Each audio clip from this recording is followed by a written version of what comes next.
داستان ایمان فروشوں کی قسط نمبر 239۔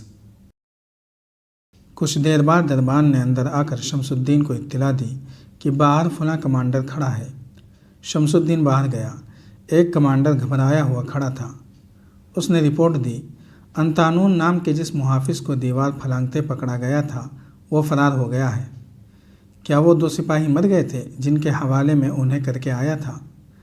کمانڈر نے بتایا، دونوں سپاہی وہاں بے ہوش پڑے ہیں، ان کے سروں پر ضربوں کے نشان ہیں۔ معلوم ہوتا ہے یہ اکیلے انطانون کا نہیں، 1 سے زیادہ آدمیوں کا کام ہے۔ شمس الدین نے موقع واردات پر جا کر دیکھا، دونوں سپاہی ہوش میں آ چکے تھے۔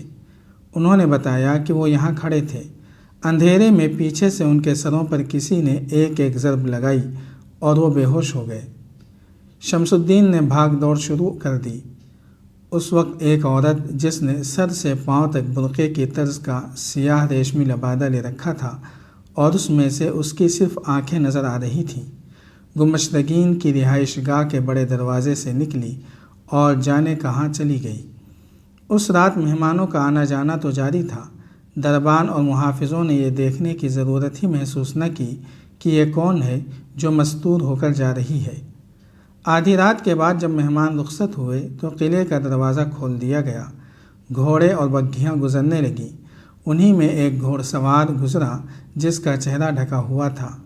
اس کے ساتھ دوسرے گھوڑے پر وہی مستور عورت تھی جو گمشتگین کے گھر سے اکیلی نکلی تھی۔ یہ انتظام شمس الدین اور شاد بخت نے کیا تھا۔ اس نے ان 2 سپاہیوں کو ایک جگہ بتا کر کہا کہ انطانون کو وہاں لے جا کر میرا انتظار کریں۔ اس نے اپنے باڈی گارڈ سے کہا تھا کہ وہ انطانون کو آزاد کرائیں اور اس کے گھر میں چھپا دیں۔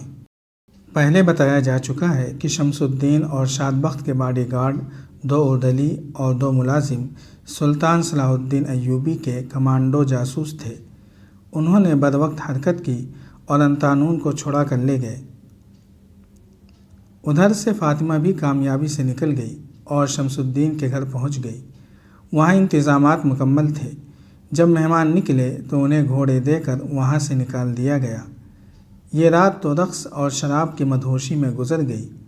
اگلی صبح صلیبی کی لاش دیکھی گئی اور گمشتگین کو اطلاع بھی ملی کہ اس کا ایک محافظ اور اس کے حرم کی ایک لڑکی لاپتہ ہے۔ اس نے یہ حکم دے دیا کہ جن 2 سپاہیوں کی حراست سے انطانون بھاگا ہے ان دونوں کو عمر بھر کے لیے قید خانے میں ڈال دیا جائے۔ انطانون اور فاطمہ کا فرار سب کو بھول ہی گیا، کیونکہ گمشتگین کے صلیبی دوستوں نے اپنے ایک کمانڈر کے قتل پر ادھم بپا کر دیا تھا۔ انہیں دراصل اپنے کمانڈر کے مارے جانے پر اتنا افسوس نہیں تھا جتنا انہوں نے غل گپاڑا مچایا تھا۔ وہ دراصل گمشتگین کے ساتھ ناراضگی کا اظہار کر کے اس سے کچھ اور مراعات لینا چاہتے تھے اور یہ شہ دینا چاہتے تھے کہ وہ سلطان صلاح الدین ایوبی پر حملہ کر دے۔ صلیبی جانتے تھے کہ مسلمانوں کے حرموں میں ایسے ڈرامے کھیلے ہی جاتے رہتے ہیں جن میں لڑکیاں اغوا بھی ہوتی ہیں، از خود بھی غائب ہوتی ہیں اور وہاں پر اسرار قتل بھی ہوتے ہیں۔ لیکن وہ گمشتگین کو مجبور کر دینا چاہتے تھے کہ سر ان کے قدموں میں رکھ دے۔ جن سے مدد مانگی جاتی ہے وہ اپنی ہر شرط منواتے اور غلام بنانے کی کوشش کرتے ہیں۔ صلیبیوں کی تو نیت ہی کچھ اور تھی۔ یہ صورتحال چھپائی نہ جا سکی۔ حلب تک اس کی خبر پہنچ گئی۔ وہاں کے درباری امراء جو سلطان صلاح الدین ایوبی کے خلاف لڑ رہے تھے گمشتگین کو بھی اپنا اتحادی بنانا چاہتے تھے۔ انہوں نے الملک الصالح کی طرف سے گمشتگین کی طرف ایک ایلچی بھیجا۔ اس کے ساتھ رواج کے مطابق بیش قیمت تحائف تھے۔ ان تحائف میں 2 نوجوان لڑکیاں بھی تھیں۔ گمشتگین آرام کر رہا تھا۔ ایلچی اور لڑکیوں کو شمس الدین کے پاس لے گئے، کیونکہ گمشتگین کے بعد وہی سالار تھا جو سرکاری امور کی دیکھ بھال کرتا تھا۔ اپنے گھر میں لڑکیوں کو الگ بٹھا کر اس نے ایلچی سے پوچھا کہ وہ کیا پیغام لایا ہے۔ اس نے جو طویل پیغام دیا وہ مختصراً یوں تھا کہ سلطان صلاح الدین ایوبی نے حلب کا محاصرہ کیا تو ریمانڈ صلیبی فوج لے کر آیا تھا، جس سے سلطان صلاح الدین ایوبی نے محاصرہ اٹھا دیا، مگر ریمانڈ بغیر لڑے فوج واپس لے گیا۔ صلیبی آئندہ بھی ہمیں دھوکہ دیں گے۔ ہم اگر الگ الگ ہو کر سلطان صلاح الدین ایوبی کے خلاف لڑیں گے تو ہم سب شکست کھائیں گے۔ ہمیں متحد ہو جانا چاہیے تاکہ سلطان صلاح الدین ایوبی کو ہمیشہ کے لیے ختم کر سکیں۔ اس پیغام کے ساتھ متحدہ محاذ بنانے کا ایک منصوبہ تھا جو کچھ اس طرح تھا کہ ارغستان کی پہاڑیوں کی برف پگھل رہی ہے۔ جاسوسوں نے بتایا ہے کہ سلطان صلاح الدین ایوبی کے سپاہی بلندیوں پر نہیں رہ سکتے کیونکہ وہاں پگھلتی برف کا پانی ان کے لیے رکاوٹ پیدا کرتا ہے۔ ہمارے لیے یہ موقع اچھا ہے، ہم سب اپنی فوجوں کو اکٹھا کر لیں تو سلطان صلاح الدین ایوبی کی فوج کو گھیرے میں لے کر اسے شکست دے سکتے ہیں۔ اس منصوبے میں یہ بھی تھا کہ صلیبی حکمران ریجنالڈ کو اپنے ساتھ ملایا جا سکتا ہے۔ اس کی صورت یہ ہو سکتی ہے کہ آپ یعنی گمشتگین اسے اپنا منصوبہ بتائیں اور اسے اپنا معاہدہ یاد دلائیں جس کے تحت اسے جنگی قید سے رہا کیا گیا تھا۔ شمس الدین نے یہ پیغام شادبخت کو سنایا۔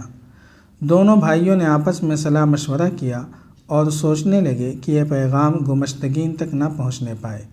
وہ دونوں اس کوشش میں تھے کہ گمشتگین اکیلا سلطان صلاح الدین ایوبی سے لڑے کیونکہ اس طرح اس کی شکست کا امکان تھا۔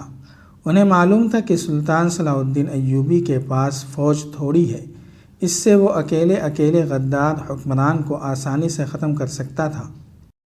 یہ دونوں بھائی اپنی اصلیت کو چھپانے کے لیے پوری احتیاط کرتے تھے، مگر اس موقع پر ان پر جذبات کا غلبہ ہو گیا۔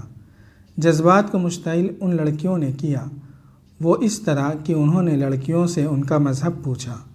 انہوں نے بتایا کہ وہ مسلمان ہیں۔ عمر کے لحاظ سے وہ نوجوان تھیں۔ شمس الدین اور شادبخت نے افسوس سا محسوس کیا کہ ایک تو مسلمانوں نے اپنے آپ میں یہ کمزوری پیدا کر لی ہے کہ خوبصورت لڑکی کے عوض اپنا ایمان تک الگ پھینک دیتے ہیں، اور دوسرے یہ کہ جن مسلمان لڑکیوں کو شریف گھرانوں میں آباد ہونا ہوتا ہے انہیں لالچی والدین عمرہ کے حرموں میں دے دیتے ہیں۔ تم کہاں کی رہنے والی ہو اور ان لوگوں کے ہاتھ کس طرح لگی ہو؟ شادبخت نے پوچھا۔ تمہارے باپ زندہ ہیں، بھائی نہیں ہیں؟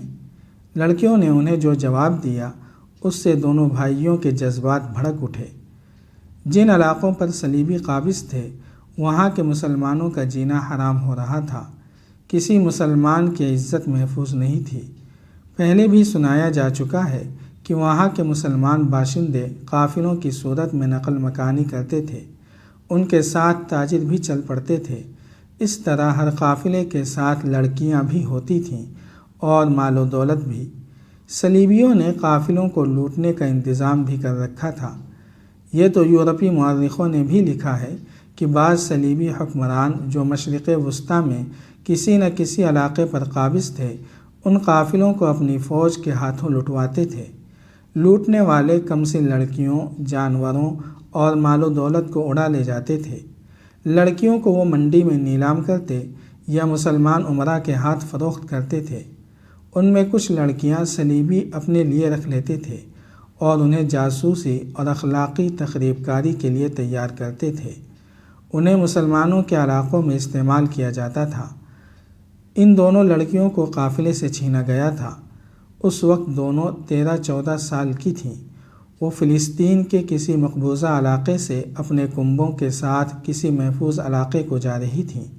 یہ بہت بڑا قافلہ تھا جس پر صلیبی ڈاکوؤں نے رات کے وقت حملہ کیا اور بہت سی لڑکیوں کو اٹھا لے گئے۔ یہ دونوں چونکہ غیر معمولی طور پر خوبصورت تھیں اس لیے انہیں الگ کر کے ان کی خصوصی پرورش اور تربیت شروع کر دی گئی۔ ان پر غیر انسانی تشدد کیا گیا، پھر ان کے ساتھ ایسا اچھا سلوک ہونے لگا جیسے وہ شہزادیاں ہوں۔ انہیں فی الواقع شہزادیاں بنا دیا گیا۔ شراب پلائی گئی اور نہایت خوبی سے ان کے ذہنوں کو صلیبیوں نے اپنے رنگ میں ڈھال لیا۔ 4-5 سال بعد جب سلطان نور الدین زنگی فوت ہو گیا تو صلیبیوں کی طرف سے ان دونوں لڑکیوں کو تحفے کے طور پر دمشق بھیجا گیا۔ انہیں صلیبیوں کا ایک مسلمان ایلچی ساتھ لایا تھا۔ یہ صلیبیوں کی خیر سگالی کا تحفہ تھا۔ وہ الملک الصالح اور اس کے امراء کو سلطان صلاح الدین ایوبی کے خلاف اور اپنے حق میں کرنا چاہتے تھے۔ جاری ہے۔ اگر آپ کو یہ قسط وار سلسلہ پسند آ رہا ہے تو لائک، شیئر اور کمنٹ کے ذریعے ہماری حوصلہ افزائی کریں